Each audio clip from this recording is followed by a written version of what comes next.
Assalamualaikum dan selamat sejahtera. Saya Nik Muhammad Arif Irfan bin Nik Rusli dan saya bincangkan 3 peranan perlembagaan dalam bentuk penghayatan etika dan peradaban dalam kalangan masyarakat pelbagai kaum di Malaysia. Dalam institusi perlembagaan, Yang di-Pertuangan Agong adalah titik fokus institusi monarki konstitusional di Malaysia, memainkan peranan seremonial dan konstitusional tertentu. Parlimen di sisi lain terdiri daripada Dewan Rakyat dan Dewan Negara yang memiliki kuasa untuk membuat undang-undang dan memastikan pelaksanaan pemerintahan. Perlembagaan Persekutuan juga merupakan institusi tertinggi dalam negara. Peranan pertama perlembagaan adalah menjaga keamanan dan kestabilan negara. Hal ini kerana menjaga kestabilan negara memainkan peranan penting dalam membentuk penghayatan etika dan peradaban di kalangan masyarakat pelbagai kaum di Malaysia. Keamanan yang teguh mencipta persekitaran yang kondusif untuk pembangunan sosial dan ekonomi. Ini membantu masyarakat merasa selamat dan dapat fokus pada perkembangan nilai-nilai etika dan peradaban. Stabiliti politik sosial juga mempromosikan dialog antara pelbagai kaum. Memupuk pemahaman saling menghormati antara budaya dan agama.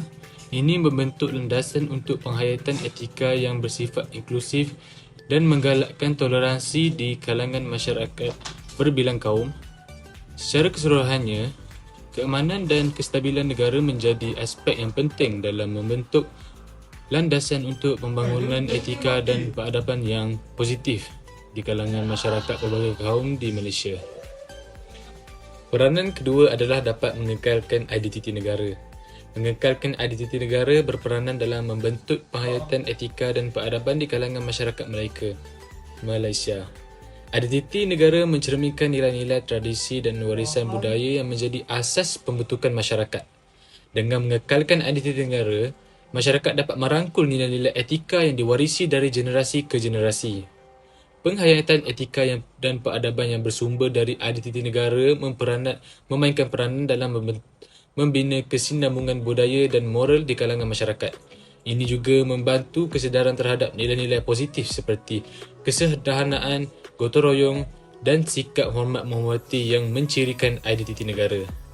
Jadi, mengekalkan identiti negara membantu membentuk landasan untuk penghayatan etika dan peradaban unik di kalangan masyarakat Malaysia untuk memastikan kesinambungan dan kepelbagaian nilai-nilai memberi bentuk kepada kehidupan bersama. Selain itu, mewujudkan pemerintahan yang adil memainkan peranan penting dalam membentuk penghayatan etika dan peradaban di kalangan masyarakat Malaysia. Pemerintahan yang adil menjamin pelaksanaan undang-undang dengan saksama, keadilan dan tanpa diskriminasi. Ini membentuk landasan untuk nilai-nilai etika yang berkaitan dengan keadilan dan kesaksamaan.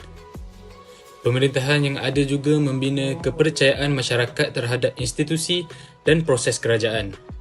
Kepercayaan ini adalah asas untuk membentuk budaya etika yang menggalakkan kepatuhan terhadap undang-undang dan nilai-nilai moral yang positif.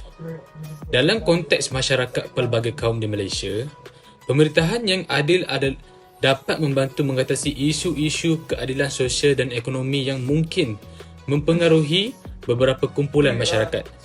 Ini membentuk pangkalan untuk penghayatan etika dan peradaban yang mencerminkan nilai-nilai keadilan, persamaan dan inklusiviti di dalam masyarakat.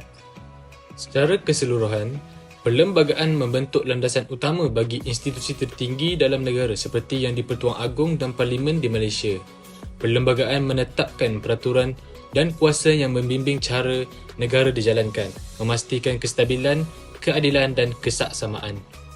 Institusi-institusi ini yang dikenali dalam perlembagaan menggariskan peranan dan tanggungjawab masing-masing.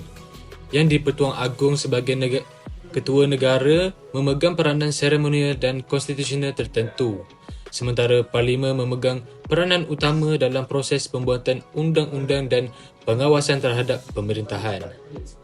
Melalui perlembagaan negara, menegakkan prinsip-prinsip demokrasi dan prinsip-prinsip hak asasi manusia, mencipta struktur pemerintahan yang seimbang dan berkeadilan. Oleh itu, perlembagaan menjadi pijakan utama untuk pembangunan dan pemeliharaan sistem pemerintahan yang efisien dan beretika.